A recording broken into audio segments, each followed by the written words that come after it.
मलाई त आइतबार शुक्रबार शनिबार आउनै नहुने भनेर खुब फुर्ती लोटाउँथ्यो।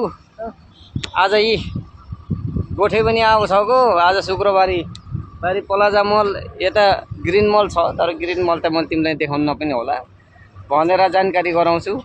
यी आइपुगेको छु, टक्क आइपुगे, घाममा तल्किएको छु यार। के दाउरो गरम त हो गोटे हो।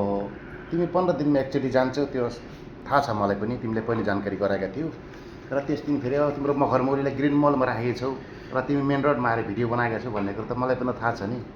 हामीले जस्तो प्रत्यक्ष जहाँ गए पनि टक्क लगाएर चाहिँ ल हेर्नुहोस् नाच्न गएको, नाच्न देखाउँछ, क्लबमा गए पनि देखाउँछ, जहाँ गए पनि ल हेर गोठे हामी त यसरी घुम्छौँ, यसरी गर्छौँ भनेर चाहिँ सबै देखाउँछौँ गएर। तिमीले कहाँ देखान्छ? त उतातिर क्यामेरा घुमाइन देख्यो। यहाँको दालमा कुछ काला है भन्नेपछि यसरी बुझिन्छ। देख्नुभयो नि।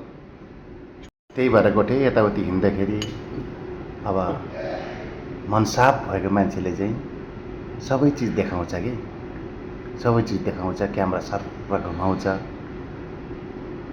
राम्रो नियतको मान्छे बना गोठे, बिग्रेको थुतुनो बनाएर चाहिँ त्यत्तिकै अमिलो थुतुनो बनाएर खाना खाँदाखेरि पनि पिसाब आयो भनेर जरक्क उठेर बिल तिर्नुपर्छ दुगुर्ने।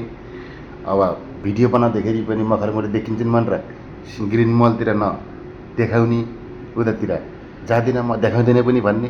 हो गर्छ तिम्रो।